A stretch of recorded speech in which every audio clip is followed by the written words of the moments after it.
Well, hi, welcome to My Favorite Mistake. I'm Mark Graban. Our guest today is Heather Zumarraga.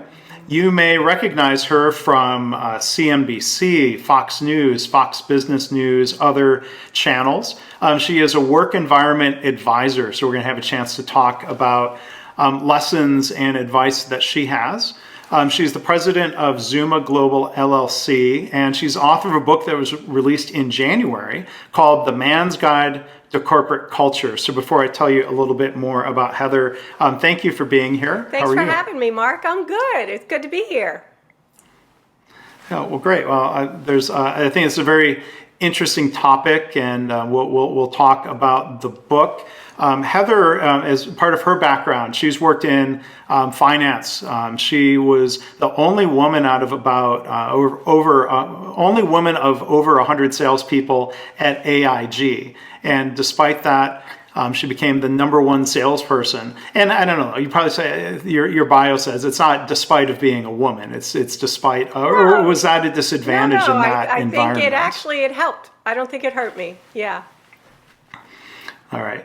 Well, she's worked with thousands of financial advisors across the country, and that has been a very male-dominated industry. So if anyone knows what and how men are thinking in the workplace, it's Heather. So we'll have a chance to, there are, I think, many interesting topics from the book that we'll touch on. And I don't know if your favorite mistake story is related to this, but Heather, looking at your career and the different things you've done, what is your favorite mistake? Well, when you have initially asked me that question, it was hard for me to admit that was it a mistake or a learning experience, because based on your experience and all of these professional mistakes that you hear from, I'm sure you hear more often than not that these may have been looked at as mistakes at the time, but we've all learned from them. And I think mine would be that I had to be #1 in sales. I was highly competitive, like you said, in a male-dominated work environment. Where now, as I've gotten older, I realize maybe that's not the most important thing in life. So being #1 as opposed to being one of the top, or I imagine in an environment like that, you had certain goals that you had to hit. But tell us a little more of the thought process of why you were driven beyond that, of wanting to be #1. Yeah, I think that at the time when I was just starting my career, and I don't think this has to do with gender, I think actually I exhibited a lot of male traits by being so highly competitive in the workplace. And maybe also because I felt like I had something to prove, being so young and being a female in the business. There was something I recently read that it was an article in the Wall Street Journal about saying that the idea that the pursuit of economic growth is a greater social good than supporting moms who want to stay at home and raise kids may not be accurate. And you mentioned the book, it champions how far women have come in the workplace today, but at what expense? What are you giving up? And at the time in my 20s, not much, but the older you get, when you have a family or you have kids, you're giving up a lot of other areas of your life that you're sacrificing for your career. And I don't want to say that's good or bad, right or wrong.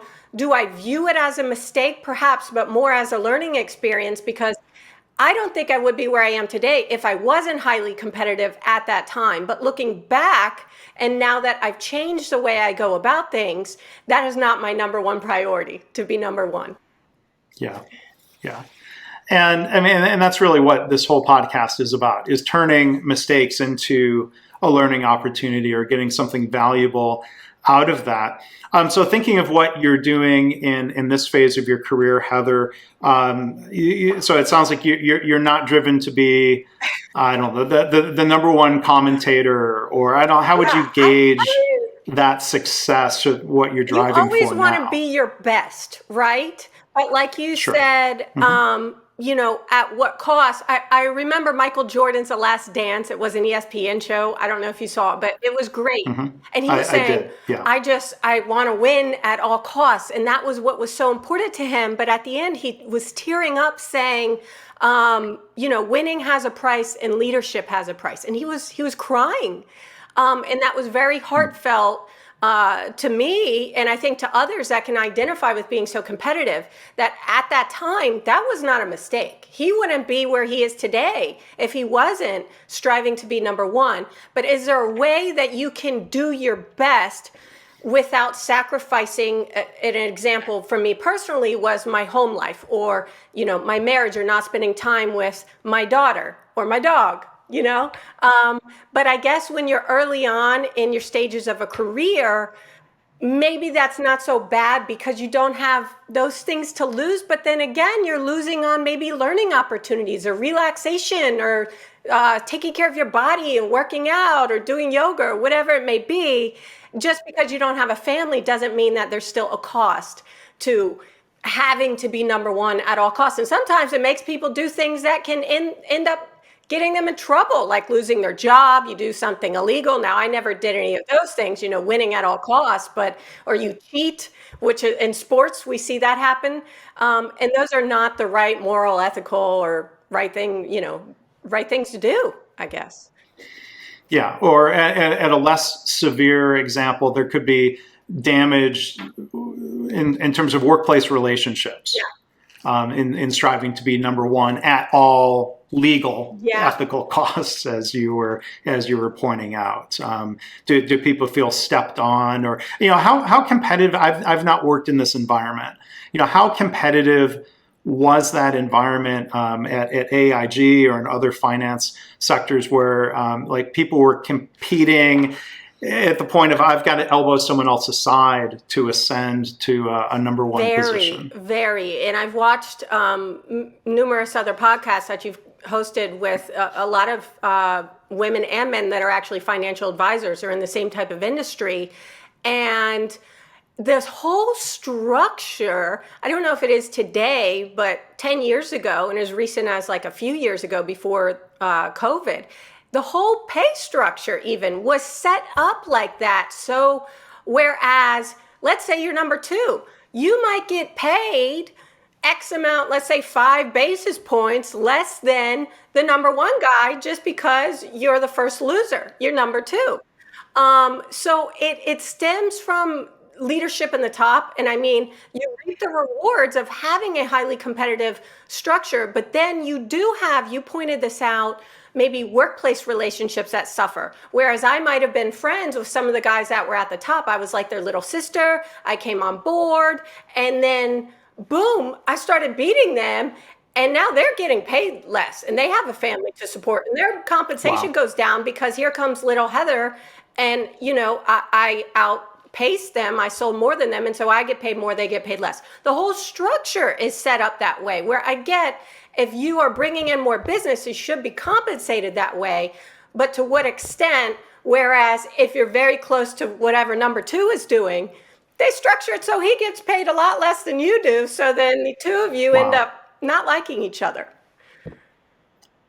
And I think you frame that correctly. That's a systemic issue. Executives or whoever's designing the compensation structure,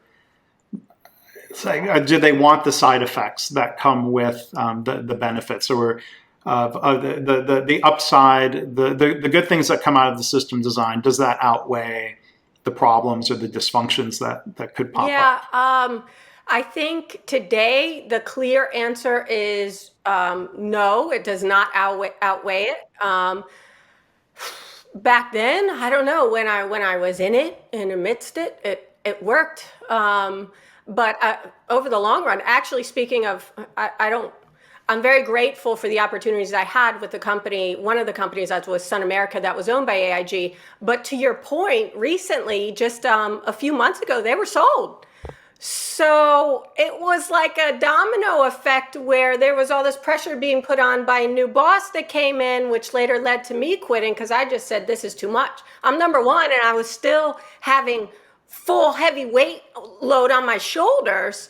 And I was like, then you just eventually give up and say you can't do it for some. And for others who stayed, the end result was sales drastically declined, and the company was actually Sun America, which was a part of AIG, was sold a few months ago. But I'm very grateful for the opportunity that I had there, and obviously the lessons that I've learned. Yeah. And one other question before we talk about the lessons related to, let's say, gender dynamics and leadership in the workplace. You came into AIG, this was in the aftermath of the financial crisis and the AIG Right. bailout. Yes. That's the correct timing? Part of selling mortgages to people, or or insuring the mortgages to people that shouldn't have had a mortgage in the first place. I had no part of that. This was after I was selling mutual funds, so Yeah. I had nothing to do with the mortgage market and the collapse of AIG or the bailout in 2008. That's a good point. So Yeah. Yeah, those are different mistakes with maybe a different yes, guest yes. someday, but those mistakes are more painful to talk about. So leading up to writing the book, and again, the title of the book is The Man's Guide to Corporate Culture. Thinking back to your time at AIG from the position you were in, do you feel like they managed you differently because you were a woman? Are there times where that maybe is appropriate? Or I think as a man, and so I'm curious to read more of your book, I think, in the modern business age, we said, well, we want to treat everybody equally. Right. But I'm curious what your experience has been. Yeah, what does that mean, or what should that mean from your perspective, Interesting, Heather? because many women say, I want equality. I want to be treated the same. I want, and I get, equal pay in the gender gap. I don't address that at all, and I completely understand that. But be careful what you wish for, which I think might be your point, because if I think, I don't want to say all women are sensitive. I'm the first to say that I'm very sensitive. I cry a lot, I laugh a lot, I'm just an emotional person. In general, there are, I think, biological differences that I go over. I spoke with doctors and cognitive psychologists that from birth, regardless of if you identify man, woman, or whatever, without opening a can of worms, women may be more sensitive than men. So when you say, I want to be treated equally, well, that might mean when they ask the men and demand them to stay overtime for 12 hours and you've got a baby at home and a bunch of household chores on your hand, well, you ask to be treated just like the men, they're not going to care or have any sympathy that you're pregnant. Or should they? If you ask for specific treatment, and I know I might get some pushback or critique on that, but that's the truth. If you're asking for true equality, then you really can't say you want to be treated different or spoken to in a different way than men talking to other men in the workplace. Mm-hmm. Yeah, and we think of as we try to navigate in the workplace, not just gender but race. Last month, I moderated a panel discussion where a question came up of, should we, as Black Americans, what was their view? Do they want people to be quote unquote colorblind? And the response from the panelists was pretty consistent of saying, well, I want you to see my color. I don't want you to treat me worse because of it. I'm not asking for better treatment, but I want you to see and honor and respect color and race. Is there a similar dynamic, do you think, in a workplace where would you want people to be quote unquote gender blind or recognize gender and learn how to best manage Absolutely. in recognition I think we of that? should recognize gender, but not in a way that puts one above the other, or highlighting our differences. I think we should highlight our similarities. And one way to do that, especially in the workplace, when you're hiring people, for example, there's a famous case, Howard versus Heidi, looking at resume, a man versus a woman, the same last name, Roizen, and they gave the people surveyed were given a resume. The woman's name was Heidi. The exact same resume was also given to a different set of surveyors, as well as the same. And Howard was the man's name on the resume. Same exact resume, seen very differently. The respondents said that they saw Howard as a competitive person, and that was great. He was a leader in the field and very well liked. Now, the same set of credentials and having a powerful network and friends and, climbing the corporate career ladder.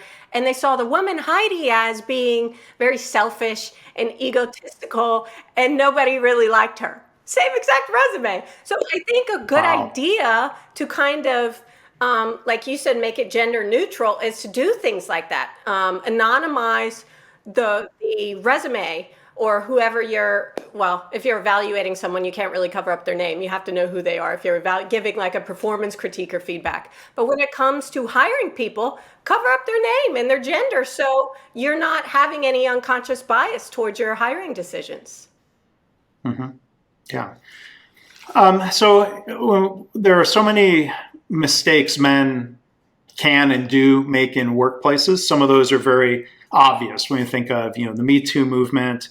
A lot of this happens in the media. I hope you've never been mistreated in media environments. But beyond the obvious mistakes, are there more subtle mistakes that men make? Is this gray area of behavior that's more questionable than obviously repulsive? Absolutely, especially today. And I think it's timely as we go back to the workplace post-COVID and we're all vaccinated. I called this, a new norm in the modern inclusive workplace. I mean, women have been working alongside men for a long time, but now they make up over 50% of the college-educated workforce. Pre-COVID, there were more women working than men. And I know we have a long ways to go in terms of gender parity and gender equality in the workplace. But I think, big strides have been made. I think that's fair to say. And now more than ever, if you're a man and you're a good guy, like you said, there are clear lines that if you cross that and you're grabbing various body parts on a woman or giving, making unwanted advances, like trying to kiss her and she doesn't want to be kissed. Those are clear, big no-nos.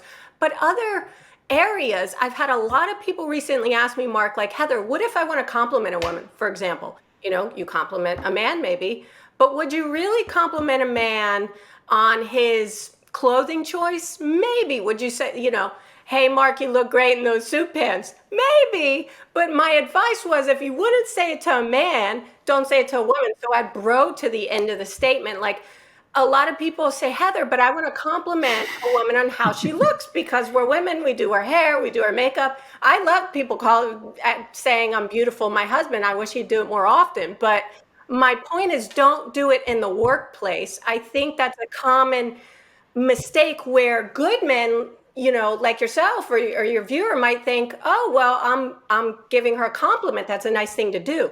But if it's on her appearance and you work with her, if it's in the workplace, it can get you in trouble. And 9 times out of 10, the woman probably will just say thank you. But there might be that one woman that doesn't like you, or another person that overhears it, that for some reason likes to go tattletale and is the office gossip in the room, goes and tells HR that you're commenting on women's appearance, and boom, that's it. Even if you don't get fired, reputation ruined, and you're in trouble. Red flag. Yeah. So it seems like there's you might distinguish if I were to say to a male coworker that I see at a hospital, like, wow, that tie, that's a really cool pattern. That's probably a very safe thing to say. To say, hey, you look great in those pants. Now it seems to take it in a different direction of like, well, that's more about the you than it is about the clothing. Right.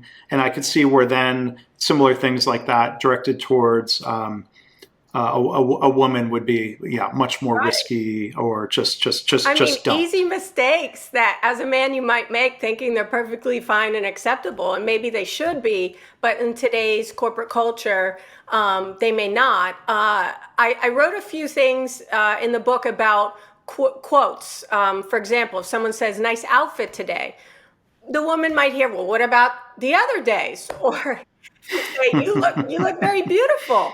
The woman's like, is he trying to have sex with me? And then the right thing to say, I said, oh, that's nice. Is it new? And the answer was bingo. He's acknowledging my existence, which was kind of what you were alluding to, using the word, instead of using the word, I, for example, the first line of defense against accidental creeping, you remove the word I. Instead of saying, I like your outfit, you look nice. And so the woman or whoever, man, woman, doesn't think she's doing it just for you. You know, when you say, I like that, you say, you did this or you like that. And that also, I think, keeps you out of trouble.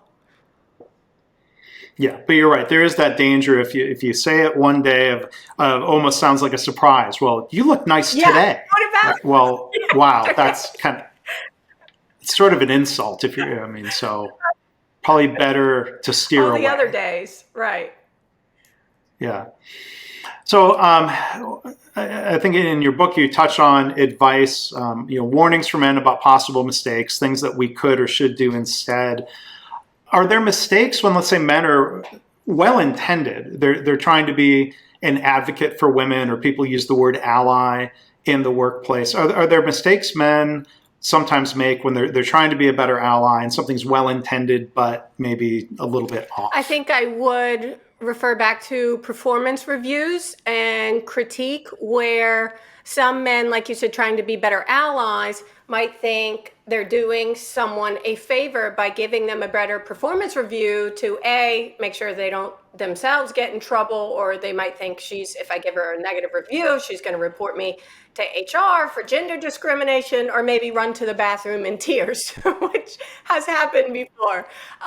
So I would say give fair performance reviews regardless of gender.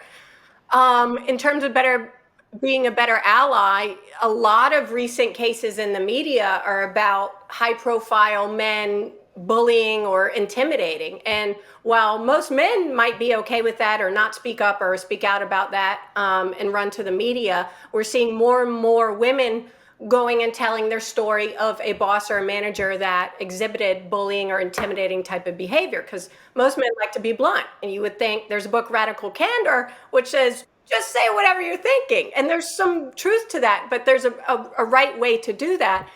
But this is more about saying it and thinking about what you're saying, thinking how it's going to be interpreted by the recipient. That is very, very important in today's culture to protect yourself. So if you're going to give someone a critique, try constructive feedback. You're giving information while being supportive. For example, if someone missed a meeting, instead of saying, you missed the meeting, where were you? I noticed you were absent from our meeting. You may have missed a lot of information. Let's get together after work today or at 2:00 to find a way that it doesn't happen again and go over what you missed.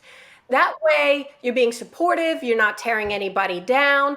And another piece of advice I gave is something called a truth sandwich, where instead of something coming across as bullying or intimidating, if you have something negative to say, like the report was awful, the performance report or the project that they worked on, say, yeah, I like the report. On page 12 through 16, it's missing a lot of critical or crucial details. Let's add those details, and then it can be much better. You're bearing the negative, it's truth sandwich, in between two positives. Mm-hmm. And that can also maybe help in the workplace. Yeah. Yeah.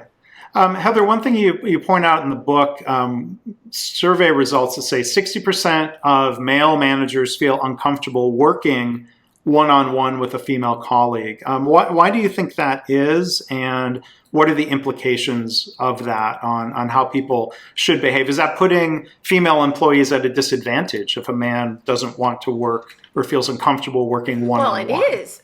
Many men, specifically financial advisors that I worked with that were my clients, and this was off the record, that I told stories, but anonymously, that they said, I will never hire a female assistant again. And I'm like, but why?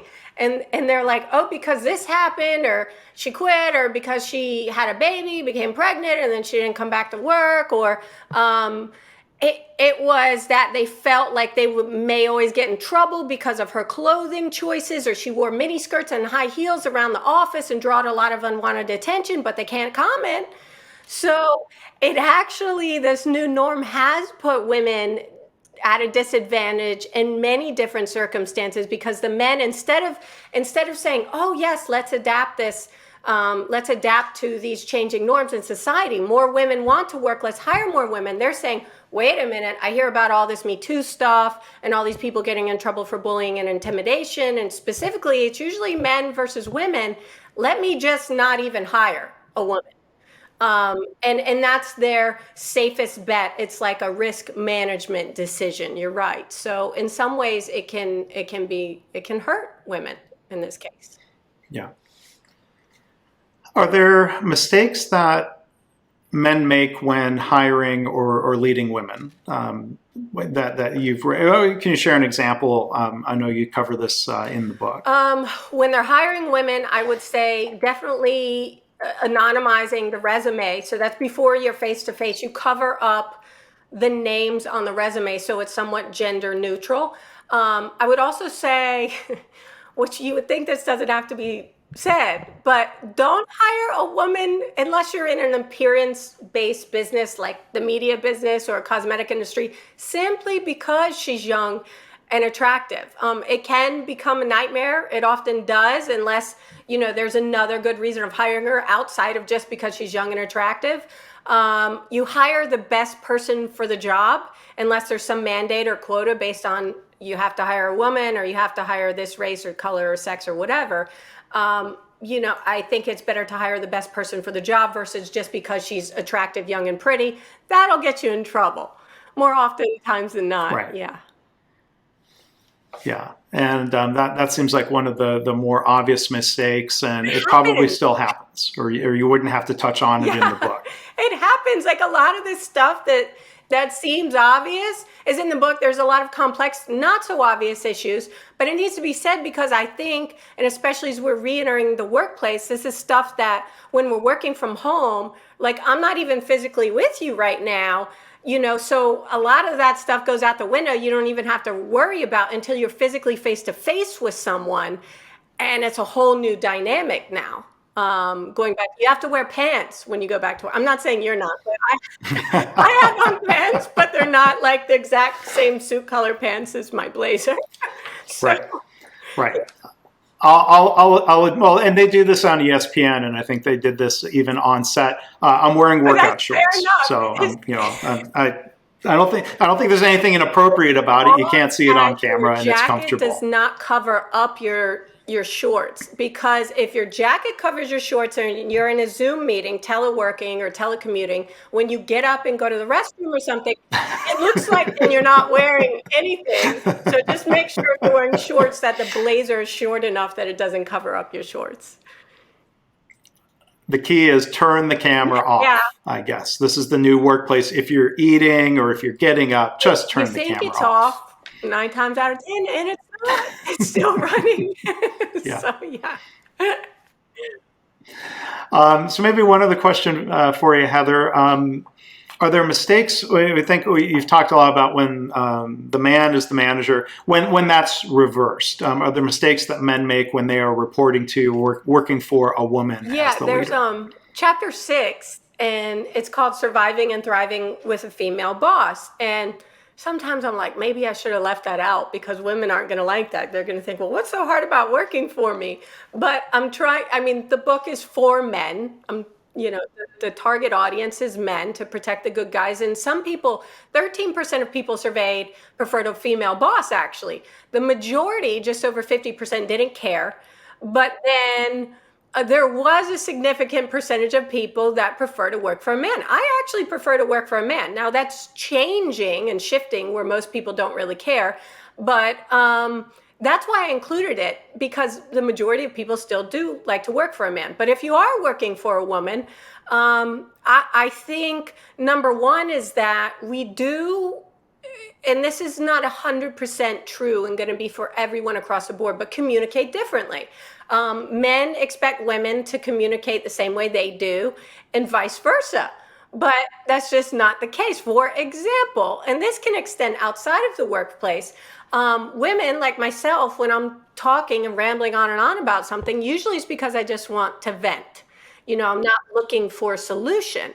But research and studies have shown time and time again, when men are talking, it's usually because they're trying to solve their problem. They want to solve an issue and come up with a solution. It's not to vent. So if you work for a woman and she happens to be talking maybe more than you're used to working for a male boss, I would say just keep in mind, don't take it personal.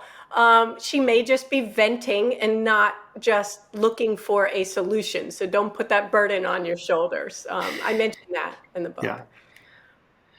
And that can be good advice in relationships, not just in the workplace. Yeah, I've said that to my husband many times. Like, I'm just venting. I'm not asking for you to solve my problem. I just want you to listen, Yeah. So, yeah. Well, Heather, thank you so much for being here with us today. Again, our guest has been Heather Zumarraga. Her book, available now, is The Man's Guide to Corporate Culture. It's going to help coach men on how to be part of the solution in getting out of an environment and putting in the past an environment where women are having to deal with bias and harassment in male-dominated workplaces. We can figure out how to work together, not just firing the egregious examples, but let's create, I think, a better, more respectful workplace culture for all. So, Heather, thank you for your contributions to that, and thank you for being a guest with us today. Thanks for what you do. You really help a lot of people, so I appreciate being here. Thank you.